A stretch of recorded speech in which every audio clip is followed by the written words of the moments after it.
नमस्कार, ABP news पर हाजिर हूं मैं रुमाना इसार खान। देश का पॉलिटिकल शो जिसका समय है 12 से 2 आप देख रहे हैं और हमारे साथ आज की सियासी खबरों को डिकोड करने के लिए वरिष्ठ पत्रकारों का जो पैनल मौजूद है, आपका जल्दी से एक एक कर परिचय करा देते हैं। आप देख रहे हैं रामकृपाल सिंह जी, दिबांग, अभय कुमार दुबे जी, राज बिहारी जी स्टूडियो में हमारे साथ मौजूद है। तो देखिए, आज शो की शुरुआत उस बयान से जिसकी वजह से कल से राजनीतिक तूफान है। राहुल गांधी ने कल राजस्थान की चुनावी रैली में प्रधानमंत्री मोदी के लिए जिन शब्दों का इस्तेमाल किया, उससे राजनीतिक तापमान चढ़ा हुआ है। उस पर चर्चा शुरू करें उससे पहले सुनिए जरा राहुल गांधी ने प्रधानमंत्री मोदी के लिए कहा क्या था और बीजेपी राहुल गांधी को इस मामले पर कैसे घेर रही है। क्रिकेट मैच में चला जाएगा, वो अलग बात है कि हरवा दिया। पनौती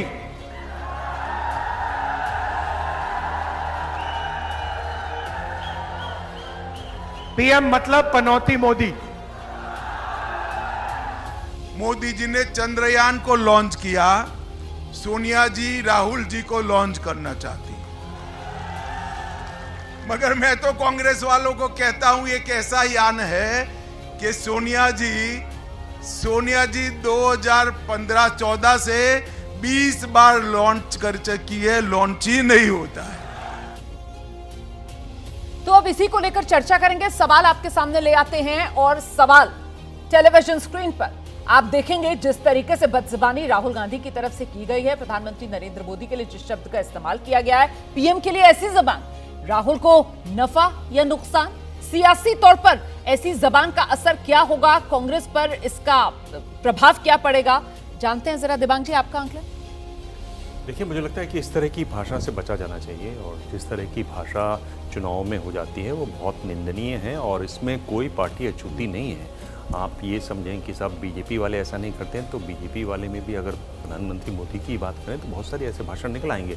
लेकिन अगर आप इस तरह की जब बात करते हैं तो एक तरीके से अंधविश्वास को बल देते हैं। आप डेमोक्रेटिक जो एक तरीका है वाद विवाद का, अपनी बात रखने का, आप उसको तिलांजलि देते हैं। आप अगर इस तरह की भाषा इस्तेमाल करते हैं तो आप ये दिखाते हैं कि आप ये कोई चुनावी रैली कोई हास्य सम्मेलन नहीं होता, बल्कि जो आजकल हास्य सम्मेलन होते हैं उसमें ज़्यादा मेरे ख्याल से पॉलिटिकल बातें और गूढ़ बातें निकल कर चली आती हैं। मैं ये कह रहा हूँ कि अगर आप इस तरह की बातें करते हैं और ये अगर गिरावट है तो इसमें देखिए 2015 में नरेंद्र मोदी जी ने कहा कि मैं बड़ा लकी हूँ, बड़ा किस्मत वाला हूँ, यानी मॉनसून ठीक हो रहा है, पेट्रोल की कीमत नीचे आ गई है। दिल्ली में जो असेंबली इलेक्शंस थे तब उन्होंने कहा तो क्यों हम लोग एक बदकिस्मत को चुने, मेरी किस्मत से अगर देश का फायदा।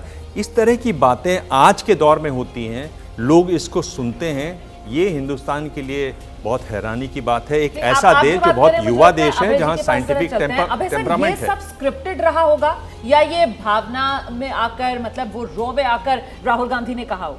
दोनों ही बातें हो सकती हैं। जब नेता लोग भाषण देते हैं तो वो अनायास भी बोलते हैं और पहले से सोच के भी आते हैं, नोट बना के भी आते हैं, स्क्रिप्टेड भी होता है। दोनों ही बातें होती हैं, तो इससे कोई खास फर्क नहीं पड़ता कि वो अनायास बोले या स्क्रिप्टेड था उनका। जहां तक मैं दिबांग ने जो कहा, मैं उससे 100% सहमत हूं। मेरा मानना यह है कि इस तरह की भाषा से किसी पार्टी का वोट नहीं बढ़ता है। चाहे वो मोदी जी ने अभी राहुल गांधी को मूर्खों का सरदार कहा, ये कोई ऐसी बात तो नहीं इस पर हम खुश होकर ताली बजाने लगेंगे मोदी जी ने बड़ा भारी तीर मारा। अभी वो अमित शाह को आप दिखा रहे थे कि राहुल गांधी को 20 बार लॉन्च किया चुका है।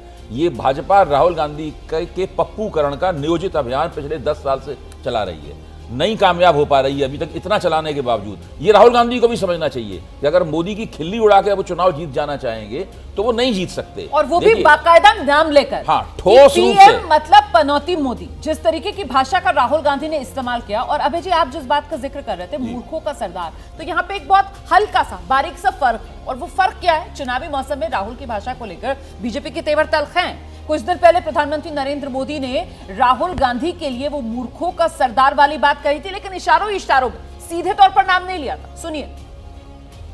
एक महाज्ञानी कांग्रेस के कह रहे थे कि भारत के पास, यहां के सब लोगों के पास made in China mobile phone होता है। एक महाज्ञानी कांग्रेस के कह रहे थे कि आप सबके पास made in China mobile phone होता है। अरे मूर्खों के सरदार, किस दुनिया में रहते हैं ये लोग? कांग्रेस के नेताओं को अपने देश की उपलब्धियां न देखने की मानसिक बीमारी हो गई है। रामकृपाल जी, आपका आंकलन? देखिए, जैसा हमारे दो मित्रों ने पहले कहा, इस तरह के शब्दों से अगर बचा जा सकता है तो अच्छी बात है, लेकिन मैं एक बात कह रहा हूं जी।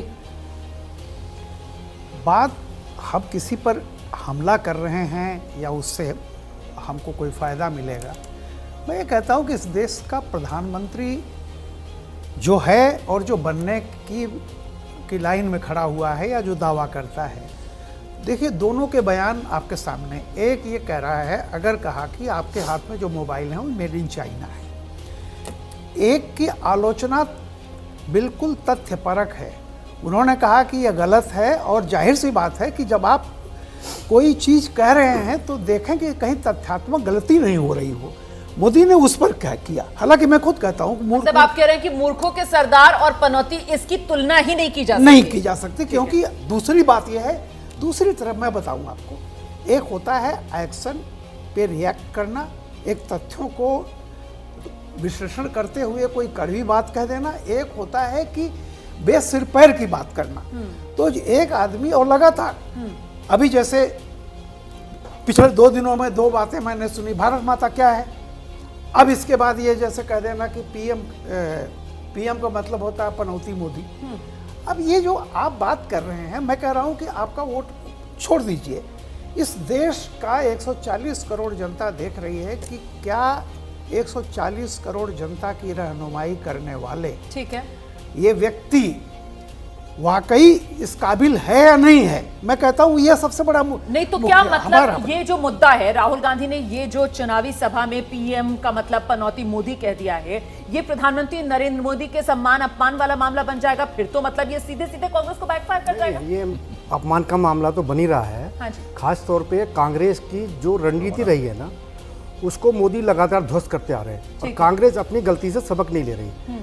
कांग्रेस ने 2014 के लोकसभा चुनाव में नरेंद्र मोदी के लिए नीच शब्द का इस्तेमाल किया, चाय वाले शब्द का इस्तेमाल किया। भारतीय जनता पार्टी ने पूरी तरह भुनाया उनको, चाय पे चर्चा शुरू करा दी। नीच को लेकर तो प्रधानमंत्री मोदी ने कि ओबीसी को नीच कहा, जाति पर ले तो आए। जाति पर ले आए। इसी तरह अगर आप देखेंगे तो अभी मोदी ने कहा कि कांग्रेस अध्यक्ष खड़गे ने मेरे पिता को गाली दी, तो खड़गे साहब को माफ़ी मांगनी पड़ी। और ये भी बोला कि मैंने ऐसा नहीं बोला, बल्कि मेरे तो माता पिता बचपन में ही दिवंगत हो गए थे।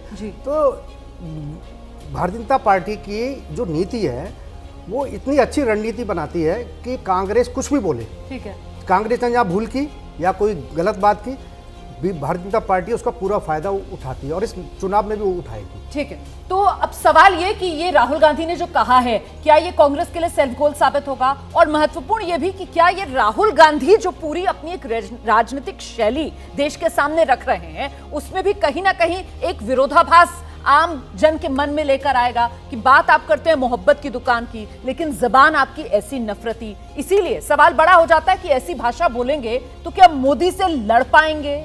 वो एक फर्क की लकीर जो राहुल गांधी खींचना चाहते हैं और देश को दिखाना चाहते हैं कि उनकी राजनीति मोहब्बत वाली और बीजेपी की राजनीति नफरत वाली, वो संदेश वो कैसे मैसेजिंग कर पाएंगे? देखिए, प्रधानमंत्री मोदी पर राहुल गांधी ने जो बयान दिया, वो जो पीएम पनौती मोदी वाली बात कही है, उसी को लेकर बीजेपी ने प्रेस कॉन्फ्रेंस जब आज की तो राहुल की टिप्पणी को शर्मनाक करार दिया है। राहुल गांधी इसके लिए माफी मांगे, ये मांग बीजेपी की तरफ से की जा रही है। ये देश के प्रधानमंत्री का अपमान बीजेपी की तरफ से कहा जा रहा है। सुनिए। ये बहुत ही भर्त्सना योग टिप्पणी है, शर्मनाक है। राहुल गांधी माफी मांगे इसके लिए, लेकिन माफी तो मांगते नहीं। आपको मालूम है, कोर्ट की डांट पड़ती है तो वहां माफी मांगते हैं, तो इसमें क्या कहा जाए? लेकिन इन सबों का जवाब देश की जनता देगी। राहुल गांधी की टिप्पणी और उनकी पार्टी जनता के द्वारा इतनी बार पिटी है। याद है ना, मौत का सौदागर कहा था गुजरात में, दिबांग की राहुल गांधी की राजनीति का विरोधाभास इससे सामने निकल कर आता है, या फिर विपक्ष की भूमिका में राहुल गांधी आक्रामक तेवर अपनाएंगे, ये उसके संकेत है? देखिए, अगर आप देखें वीडियो को तो आप समझ सकते हैं कि किस तरह से ये बातचीत शुरू हुई। मैं ये कह रहा हूँ कि आप पॉलिटिक्स में हैं, इस तरह की भाषा आप इस्तेमाल नहीं कर सकते। आप राहुल गांधी हैं, आप प्रधानमंत्री हैं, इससे फ़र्क नहीं पड़ता। मैं ये कह रहा हूँ कि एक देश, भारत जैसा देश जो इतना युवा देश है, जहाँ कहा जाता है कि साइंटिफिक टेम्परामेंट होना चाहिए, उसमें इस तरह की पनौती और मैं लकी हूँ, अनलकी हूँ, इस तरह की बात करना ये अपने आप में शर्मनाक है। और ये जो भी ऐसा करता है, लोगों को, मतदाताओं को नेता नहीं मानते, मतदाताओं को ऐसे लोगों को वोट नहीं देना चाहिए। मेरे ख्याल से ये जो है ना, ये मजाक किस्म का हो गया पूरा पॉलिटिक्स। आपकी जो पॉलिटिक्स है उसमें और गंभीर बातें हैं जिनको जगह मिलनी चाहिए, लेकिन कुल मिलाकर हालत ये हो गई है कि इस तरह के मजाक के सहारे हमारी पॉलिटिक्स चल रही है और बहुत देर हो चुकी है। अब लगातार आप देखिए भाषण, मैं ये कह रहा हूं कि एक पार्टी नहीं है, दोनों पार्टियों को आप देख लीजिए, दोनों पार्टियों के नेताओं के भाषण को देखें। वो जो कहते हैं ना, एड़ा बनकर पेड़ा खाना, एड़ा पेड़ा, ये सब एड़ा पेड़ा की जगह नहीं है पॉलिटिक्स में। देखिए, मैं ये जो एंगल निकाला जाता है ना कि अब मोदी जी का अपमान हो गया, अब कांग्रेस का नुकसान हो जाएगा, देखिए मोदी जी ने फिर छक्का मार दिया, देखिए उन्होंने मास्टर स्ट्रोक मार दिया। अभी कर्नाटक में उन्होंने अपने भाषणों में जनता के सामने गिनवाया था कि उनका 92 बार अपमान हुआ है कांग्रेसियों ने, लेकिन जनता ने तो उनकी बात, उनके मान सम्मान की रक्षा नहीं की, भाजपा को नहीं जिताया। तो देखिए, ये सारे फंडे जो 2014 के बाद शुरू हुए थे बीजेपी के, कुछ दिन कामयाब रहे कि मोदी जी का अपमान हो गया, भाजपा का फायदा हो गया है, लेकिन अब ये फंडे नाकाम हो चुके हैं, सब बातें पुरानी हो चुकी हैं। तो मतलब अब मतदाताओं के सामने इनकी पोल खुल चुकी है। तो मतलब ये जो राहुल गांधी की आक्रामकता है, इसको सिरे से ये कहकर कि साहब ये तो कांग्रेस ने सेल्फ गोल कर लिया, खारिज नहीं किया जा सकता है। मतलब कर्नाटक चुनाव से ये साबित हुआ है कि मामला कांग्रेस को फायदा पहुंचाने वाला भी हो सकता है। रोमाना जी, जो दिबांग ने कहा, मैं इनकी बात से सहमत हूँ। देखिए, दो चीज होती है, हर चीज में फायदा और नुकसान नहीं होता। कोई एक फैक्टर ऐसा नहीं होता है कि सिर्फ एक फैक्टर के नाते कोई जीत जाता, हार जाता है। लेकिन एक हमारे यहाँ कहावत है कि नाई ने बाल वो किया, वो जैसे कहते हैं ना, मुंडन किया किसी का, और मुंडन करने के बाद उस पर ऐसे ही उस कहते हैं, हाँ, सर को थपथपाया। तो उसने समझ लिया कि ये थपकी के नाते, राजा ने पैसे दिए तो नाई को लगा कि बाल काटने के नहीं, ये थपकी के पैसे मिल रहे हैं। तो मेरा कहना, गलत फहमी जो कई बार होती है कि हमने ये कह दिया। मैं एक वाक्य कहूँगा सर, हाँ, आप बात पूरी कर मुक्तिबोध की एक लाइन है, देखिए, रिप्राइजल जिसको बोलते हैं ना, प्रतिशोध। प्रतिशोध से राजनीति बहुत दिन तक नहीं चलती है। और एक है मुक्तिबोध की लाइन कि आहत का एक अभिमान होता है, वह उस कटे नरमुंड की तरह होता है जो रक्त की आखिरी बूंद तक नाचता रहता है।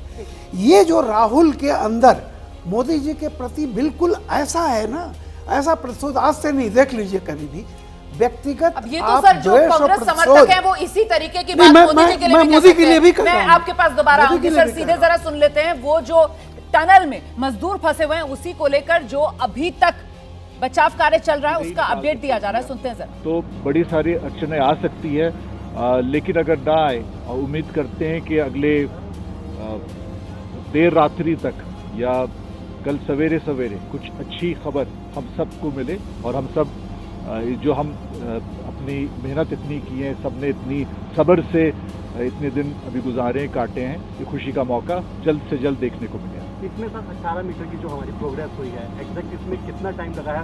क्या पहले के मुकाबले अब जो हमारी स्पीड है वो इम्प्रूव हुई है, इंक्रीज हुई है? देखिए, जो पाइप जो पुश किया जाता है या ऑगर जो ड्रिलिंग करता है, उसमें ज़्यादा समय नहीं लगता है। समय लगता है कि जब आप एक 6 मीटर का पाइप अंदर डालें, फिर उसके बाद पिछले वाली जो पाइप गई आगे, उसके साथ वेल्डिंग करना होता है अगली पाइप को, उसमें सबसे ज़्यादा समय लगता है। और वेल्डिंग सबसे ज़रूरी है, सबसे ध्यान से करना है, क्योंकि वेल्डिंग को कम से कम पाइप की मजबूती या उससे ज़्यादा मजबूती देना है, क्योंकि वो एक वीक पॉइंट हो सकता है।